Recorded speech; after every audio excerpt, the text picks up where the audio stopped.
ముఖ్యమంత్రి అయిన తర్వాత జగన్ ఇచ్చిన హామీలన్నీ నెరవేర్చారా? అన్నీ ఆడ నెరవేరినాయన్నా మనకు చాలా ఇబ్బందులు ఉన్నాయి ఊర్లల్లో. ఏ సపోర్టు లేదు ఇక్కడ. ఎవరో ఒకరిద్దరు పనులు జరుగుతున్నాయి, వాళ్ళే తిరుగుతున్నారు, వాళ్ళే చేసుకుంటున్నారు. నెక్స్ట్ మనము సుధాకర్ సార్ని చంద్రబాబు నాయుడిని గెలిపించుకొని మన పనులన్నీ జరుపుకోవాలని అనుకుంటాను. మనం మీ నియోజకవర్గ ఎమ్మెల్యే ప్రజలకు వెళ్ళి ప్రజల సమస్యలు అడుగుతున్నాడా? దాదాపు 10 ఏళ్ళు అయిందన్న మా ఎమ్మెల్యే మా ఊరి ముఖం చూడక. ఆయన ఉండడో మరి ఎవరు తప్పు ఏంటో తెలియదు. ఇంతవరకు అయితే రాలేదు మా ఊరికి. నేను దాదాపు 10-12 ఏళ్ళ ఇంకా చూస్తాను ఎమ్మెల్యే ఈ పక్క ఈ సరౌండింగ్ లో కాన్ రాలే. ప్రతి ఇంటికి నీళ్ళు అన్నారు. మా ఊరికి ఈ రోజుకి ఏడో గిరిజన ఊర్లలో ఉంటాయి చూడండి, ఆ విధంగా నీళ్ళు ఈ రోజుకి బిందెలతో తెచ్చి పోసుకుంటాను నీళ్ళల్లో. కావాలంటే చూడండి మీరు. ఈ ఇంటి కుళాయి లేదు, ఏమి లేదు. మేము తెచ్చుకున్న బోర్లు కూడా వాళ్ళు గవర్నమెంట్ తరఫున మేము సందాలు వేసుకొని మేము వేసుకున్న బోర్లు కూడా వాళ్ళు బిల్లులు క్లెయిమ్ చేసుకుంటారు. రఘురామరెడ్డి ఓకేనా, అది ఎవరు చేసుకున్నారో తెలియదు. మాకు బోర్లు లేవు, ఇంటింటికి నీళ్లు లేవు. ఇప్పుడు ఆ సమస్యలు ఇంకా మేమందరం బయటకు వచ్చినాము. వచ్చి మేము అన్ని చేసుకోవాలి, అభివృద్ధి చేసుకోవాలని మా గ్రామం డెవలప్ చేసుకోవాలి. ఇప్పుడు ప్రస్తుతం రాబోయే 2024 ఎన్నికల్లో మీ నియోజకవర్గంలో ఏ పార్టీ అభ్యర్థి గెలుస్తారంటావు? మాకు పుటా సుధాకర్ సార్ని గెలిపించుకోవాలని మేమంతా ఆల్మోస్ట్ ఇప్పుడు 90% చేంజ్ అయింది. ఇంకా ఉండే దీన్ని కూడా 10% కూడా చేంజ్ చేయాలని ప్రయత్నం జరుగుతూ ఉంది. రేపు ఆల్రెడీ సార్ది మీటింగ్ ఏర్పాటు చేసినాం. ఇక్కడ ఆల్మోస్ట్ 90% చేంజ్ చేసుకోండి. ప్రస్తుతం ఇప్పుడున్న పరిస్థితుల్లో మన ఆంధ్ర రాష్ట్రం బాగుపడాలంటే 2024లో ఎవరు ముఖ్యమంత్రి అయితే బాగుంటుందంటావు? చంద్రబాబు నాయుడు కావాలన్నా. లేదంటే ఈ రాష్ట్రం నాకు తెలిసి నెక్స్ట్ 5 ఏళ్లలో ఖాళీ అయిపోద్ది. లేదంటే ఇంక ఏడ పెడతారో తెలియదు. ఎత్తపోయి కంపల్సరీ చంద్రబాబు నాయుడు గెలిపించుకుంటే మన రాష్ట్రాన్ని నెక్స్ట్ మన నిరుద్యోగ యువతకి అంతా ఉద్యోగాలు కానీ అన్నీ మనం తెచ్చుకోగలుగుతాం. లేదంటే ఇంక లేదు. ఈ చాలా ఇబ్బందిగా ఉంది. ముఖ్యమంత్రి అయిన తర్వాత జగన్ ఇచ్చిన హామీలన్నీ పూర్తి చేశాడని మీరు అనుకుంటున్నారా? 99% లేదని చెప్తామన్న. ఇప్పుడు నా బీటెక్ అయిపోయి 2.5 years అయిపోతుందన్న. జాబ్ అనేది లేదన్న. హైదరాబాద్లో చేస్తా అన్నాను జాబు. అక్కడ ఇచ్చే 20,000కి 30,000కి ఇంటికేం పంపిస్తాను. ఇంటికేం పంపించలేం కదా, అక్కడ పరిస్థితులను బట్టి పంపించలేం కదా. అందుబట్టి మోస్ట్లీ అయితే జగన్ వేస్ట్ అని చెప్పచ్చు. జగన్ జాబ్ ఇప్పుడు విడుదల చేసినాడన్న. ప్రతి సంవత్సరం లేదు అసలు. ఇప్పుడు వరకు అతను చెప్పిన నవరత్నాలు అని చెప్పాడో అసలు ఏ హామీలు అనేది అసలు అతను కంప్లీట్ చేసుకోలేకపోయాడన్న. 99% అయితే వేస్ట్. లాస్ట్కి చంద్రబాబు నాయుడు గెలిస్తే ఈసారి భవిష్యత్తులో మాకు అంటూ ఓ పేరు అంటూ మేము సంపాదించుకోగలమని మేము అనుకుంటున్నాం అన్న. యూత్ అనేది పైకి రాగలుగుతారు. రేపు కొత్త జనరేషన్ వారికి రోల్ మోడల్ అని చెప్పుకోవచ్చు అన్న చంద్రబాబు నాయుడు. ఇప్పుడు జగన్ ముఖ్యమంత్రి అయిన తర్వాత మన రాష్ట్రానికి కంపెనీలు ఏమైనా తెచ్చారా? ఏ కంపెనీ లేదు కదన్న. కియాని మూసేయాలని చూసుకుంటా ఉన్నాడేమో. ఉన్న కంపెనీలు పంపించేశాడు. డిక్సన్ ఉన్నింది, ఆ డిక్సన్ కూడా లేదు. అమర్రాజా పంపించేశాడు. ఇప్పుడు ఏమంటూ సాఫ్ట్వేర్ పరంగా అంటూ ఏం లేదు, మాన్యువల్ పరంగా ఏం లేదు కదా. జాబ్ పర్పస్ లేదు నా. ఇప్పుడున్న పరిస్థితుల్లో మన రాష్ట్రం బాగుపడాలంటే ఎవరు ముఖ్యమంత్రి అయితే బాగుంటుందంటావు? 100% చంద్రబాబు నాయుడు గారు అన్న. యూత్ బాగుపడాలన్నా మోస్ట్లీ చెప్పాలంటే యూత్ అనేది పైకి రావాలి అంటే జాబ్ పరంగా కానీ డెవలప్మెంట్ పరంగా కానీ ఏ పరంగా అయినా కూడా ఓన్లీ చంద్రబాబు నాయుడు ఒకరే. ముఖ్యమంత్రి జగన్ వచ్చిన తర్వాత ఈ రాష్ట్రంలో ఉద్యోగాలు ఏమైనా వచ్చాయా? ఉద్యోగాలు అయితే ఇచ్చలేదు. రాజధాని లేదు, 3 రాజధానులు అన్నాడు. రాజధాని అయితే రాలేం లేదు. అదేవిధంగా నోటిఫికేషన్ కూడా వదలలేదు. నోటిఫికేషన్ అయితే వదలడు. నెక్స్ట్ గిన జగన్ గిన వస్తే మనం అడుక్కొని తినాల్సిందే. చంద్రబాబు నాయుడు హైదరాబాద్ అంతా డెవలప్మెంట్ చేసిండు. అదేవిధంగా ఈ ఏపీ కూడా డెవలప్మెంట్ చేసేవాడు. కానీ జగన్ వచ్చి బాగా ఎఫెక్ట్ అయింది. అది విషయం. ఇప్పుడు రాబోయే 2024 ఎన్నికల్లో మీ నియోజకవర్గంలో ఏ పార్టీ అభ్యర్థి గెలుస్తాడు? కన్ఫర్మ్గా సుధాకర్ సారే గెలిచాలని మేము కోరుకుంటున్నాం. చంద్రబాబు నాయుడే రావాలా కన్ఫర్మ్గా. ముఖ్యమంత్రి జగన్ అయిన తర్వాత మన రాష్ట్రంలో యువకులు కానీ ఉద్యోగాలు ఏమైనా వచ్చాయా? ఏం రాలేదు బ్రో. నోటిఫికేషన్ ఇస్తాను, 2 లక్షల మంది నోటిఫికేషన్ ఇస్తానని ఇష్టం లేదు. జగన్ వచ్చి చాలా లంచాలు కొంటేదనాలు లంచాలు చాలా తీసుకుంటున్నారు. ఎక్కడ గవర్నమెంట్ ఆఫీసులలో లంచాలు తీసుకొని ఎక్కువైంది. ఏ పనులు గవర్నమెంట్ హాస్పిటల్ వెళ్తే ఏం జరగడం లేదు. మెయిన్ హాస్పిటల్లో ఏం జరగడం లేదు. ఒక ఎంఆర్ ఆఫీస్ వెళ్ళినా ఏడికి వెళ్ళినా హాస్పిటల్ ఏం జరగడం లేదు. ఈసారి మా సుధాకర్ యాదవ్ సార్ వస్తే గెలిస్తే అందరం బాగుపడతామని కోరుకుంటున్నాను. టీడీపీ వల్ల వస్తే బాగుపడతాము. మన రాష్ట్రం బాగుపడాలంటే మన రాష్ట్రం అనేది చంద్రబాబు నాయుడు రావాలి, మనం బాగుపడాలి. ఈసారి కానీ జగన్ గెలిస్తే అన్నీ మనకు చెప్పకూడే గతి మనకు. ఈ వైసీపీ ప్రభుత్వం వచ్చినప్పటి నుంచి మీరు ఎలా ఉన్నారన్నా? వైసీపీ ప్రభుత్వం వచ్చిన నుంచి ఉండరు. కానీ ఏదంటే కరెంటు బిల్లులు అది తగ్గినందుకు రైతులకు భారీగా ఈ యూరియా, ఫాస్ఫేట్ ఈ డబల్ రేట్లు పెరిగినాయి. నిత్య సరుకులు పప్పు కానించి ఉప్పు కానించి నూనె కానించి అన్నీ డబల్గా పెరిగినాయి.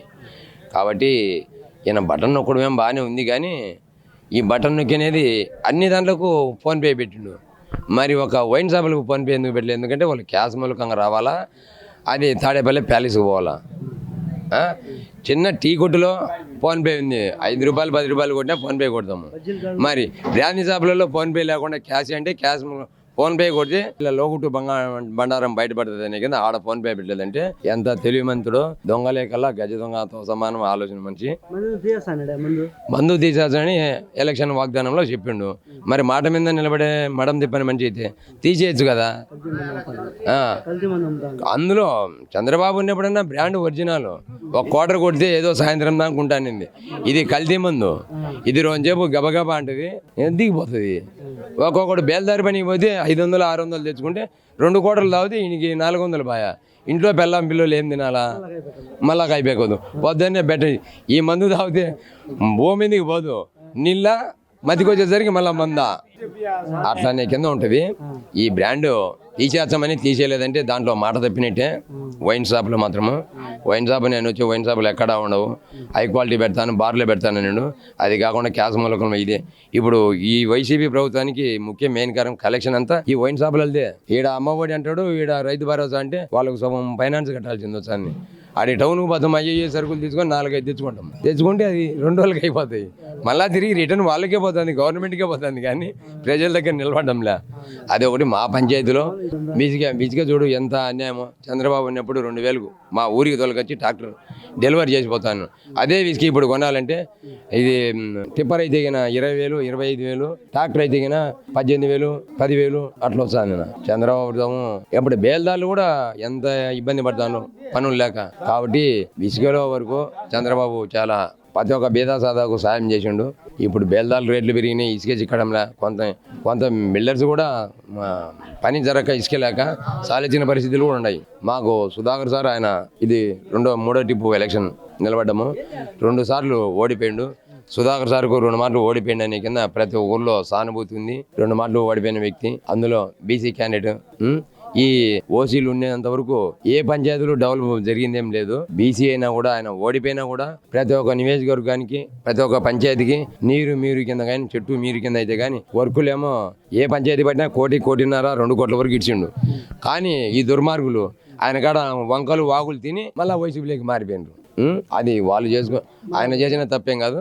మళ్ళీ ఇప్పుడు అంటే ఎవరా కష్టపడేది, ఎవరా అనేది ఆయన కూడా ఒక మనసులో ఉండాలా. ఇప్పుడు మాకు ఈ బాగదిపల్లె షెట్టిపల్లె వీడికి పాపం పొద్దుపోతే వాళ్ళకు ఆటోలు అనేవి రావు. వాళ్ళేం లెక్కేమో, వాళ్ళు ట్యాక్సీ బాడిగేమి ఇచ్చారు, ఓయేమో ఆ గుంతల్లో రాలేమంటారు. ఒకవేళ ఏదైనా ఇరుకు ఇబ్బంది, ఏదైనా పిల్లలకు జ్వరాలో బరాలో వచ్చారు రావాలంటే ఏ ఆటోలో స్కూటర్లలో పోవాలా. అదే సుధాకర్ సార్ ఏమని చెప్పిండు, ప్రభుత్వం వచ్చినా రాకుండా ఒకసారి టెండర్ పిలిచిండు. అప్పుడు నెల్లూరు అతను కాంట్రాక్టర్ శ్రీనివాసు రెడ్డి ఏదో వైసీపీ అతను కాబట్టి ఇంకా ఎలక్షన్ మూమెంట్లో నేను చేయనని చేతులు ఎత్తేసిండు. టెండర్ మాత్రం అప్పుడు సుధాకర్ సారు అప్పట్లోనే టెండర్ దీనికి తార్ రోడ్డుకు తెప్పించినాడు, ఆ ఉరిమల్ల నుంచి అడిగి సీసీ రోడ్డుకు తెప్పించినాడు. అప్పుడు ఎత్తిపోయింది. ఇంకా ఇప్పుడు దాకా ఈ 4 ఏళ్ళ ప్రభుత్వంలో ఏం చేయలేకపోయినారు. కాదంటే దాని మొఖాన 4 తట్టలు మట్టి వేసిండ్రు. ఎందుకంటే ఇదే కాదు, రాష్ట్రం మొత్తంలో ఎక్కడే కానీ లేదు. ఆటో వాళ్ళకి ఇచ్చాడు, ఆటో ఎన్ని మాటలు రిపేర్ వచ్చింది. ట్యాక్సీ వాళ్ళు ఎట్లా పట్టుకుంటాను, బ్రేక్ న్యూస్ పట్టుకుంటే వాళ్ళకి ఫైన్ వేస్తారు. లాస్ట్ కానిస్టేబుల్ పట్టుకుంటే ఇంతమందిని ఎక్కించుకోవద్దంటు. వాళ్ళు వాళ్ళ మైనర్ రిపేర్కే పోతుంది. ఆ 10,000 వచ్చే 20,000. అట్లా ఈయన ప్రభుత్వం బాగలేదు. ఏదంటే మన జిల్లా మంచిని పొరపాటున మేము కూడా బేసినాము. అట్లాంటి తప్పు జరగకుండా ఈసూరి లక్షణంగా చంద్రబాబు రావాలా. చంద్రబాబు వచ్చే పిల్లలకు ఉద్యోగాలు కానీ ఐటీ సంస్థ ఇప్పుడు ఎన్నో హైదరాబాద్లో పెట్టింటే ఐటీ ఉద్యోగస్తులు ఇక్కడ మన రాష్ట్రమే కాదు పక్క రాష్ట్రాలు అయితేనేమి, Tamil Nadu, Bengaluru, Chennai, Calcutta, Mumbai, America, Australia, London ప్రతి ఒక్క దేశాలలో సంఘీభావం తెలిపినంటే మంచి విజయనైన నాయకుడు చంద్రబాబు నాయుడు గారు. ఆయన బాధ్యతలు మన ఏపీకి వాడుకోవాలా, అవసరము. ఆయన ఉంటేనే మన ఏపీ డెవలప్ అవుతుంది. కంపెనీలు వచ్చాయి, ఫ్యాక్టరీలు వచ్చాయి. వీళ్ళని చూసి ఉంటే బ్యాటరీ కంపెనీ గల్లా జగదేవ్ వాళ్ళది, వాళ్ళు ఏదో ఈకుండా ఉండని కాలుష్యం ఎక్కువైనది. ఈడ కాలుష్యం ఏపీలో కాలుష్యం వచ్చినది, తెలంగాణలో కాలుష్యం రాదు. ఆ కమిషన్కు పాల్పడి అది కూడా ఫ్యాక్టరీ కూడా పోయినది. కేటీఆర్ మరి అదే ఫ్యాక్టరీని ఆహ్వానించి ఆడ 1 లక్ష మందికి ఉద్యోగాలు వచ్చినాయి. అట్లా వీళ్ళు కమిషన్ వ్యాపారము, రౌడీజం వ్యాపారము. కాబట్టి ఈయన ఎంత తొందరగా ప్రజలందరము బుద్ధి చెప్పాలో ఏదో తెలిసో తెలియకుండా ఒక పారి ఓటేసినాము.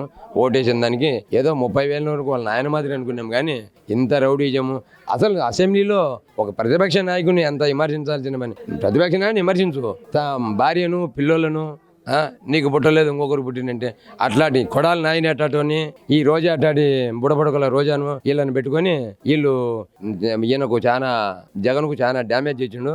ఇట్లాంటి మంత్రులను ముగ్గురు వంశీని వల్లభినేని వంశీని ఇట్లాంటి వాళ్ళు మాట్లాడేటప్పుడే ప్రజలకు విరక్తి కలుగుతుంది. తల్లిని చెల్లిని పిల్లను కొడుకును ఇట్లన్నీ అంటాడు. ఇలా ప్రభుత్వం మీదనే సామాన్య రైతులకైతేనేమి ప్రజానికానికైతేనేమి ప్రతి ఒక్కరికి. అంతకుముందు నేను రామారావు ఉన్నప్పుడు అసెంబ్లీలో ఏమండి సార్ గారు అంటే, సార్ మా అసెంబ్లీలో మా నియోజకవర్గానికి ఇంత వర్క్ కావాలా, మాకు చెరువులు కావాలా, కుంటలు కావాలంటాను నేను. రాజశేఖర రెడ్డి ప్రభుత్వం ఉన్నప్పుడు కూడా చెరువులు కావాలా, కుంటలు కావాలంటే మిత్రమా 4 రోజులు లేట్ అవుతుంది. వీళ్ళు వచ్చినంటే నువ్వు కూర్చో, నోరుమోయి, మైక్ కట్ చేయి. ఇట్లాంటి మా కడప జిల్లా భాష తప్పగా అసెంబ్లీలో మాట్లాడేది ఏం మామూలు కోస్తా తెలంగాణ జిల్లా భాష కాదు. కాబట్టి ఆ భాష తగ్గించుకొని ఏ పార్టీ నాయకుడైనా పెద్ద నాకు గౌరవం ఇవ్వాలి. కానీ ఇంత దురుసు ప్రభుత్వం కాబట్టి ఎంత దురుసుగా వచ్చిందో అంత దురుసుగా పతనం అయిపోద్ది. అందులో సొంత ఇంటి చెల్లి ఇడిచిన బాణమే రివర్స్ బాణంలో రాంబాణమై ఎనికి గుండెలకు గుచ్చుకుండేదానికి చాలా స్పీడ్గా వస్తుంది. ఈ పార్టీ పతనము, ఈ పార్టీ రాదు, ఈ పార్టీ అవసరం లేదు. మేము మా జిల్లా వాసి అనే కింద మేము ఎంతో గొప్పగా చెప్పుకున్నాము. కానీ రాజశేఖర రెడ్డి అంత మనస్తత్వం కాదు.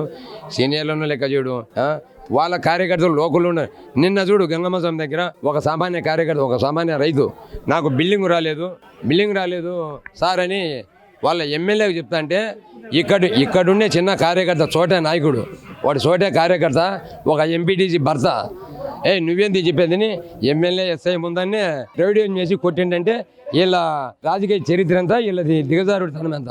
పెద్ద చిన్న గురువుదేయం అనేది మర్యాద ఇవ్వాలా. అట్లాంటి ఒక సామాన్య మనిషిపై నాకు బిల్లు రాలేదంటే అదే మనిషి మీద దాడి చేసిందంటే ఈ వైసీపీ నాయకులు, ఈ వైసీపీ ఎంత నీచానికి ఎంత రౌడీజానికి పాల్పడుతుందో ఇదే వైసీపీ నాయకులు. ఇప్పుడు ఒక వ్యక్తి బిల్లు అడిగిన దానికే దౌర్జన్యం చేసిండు.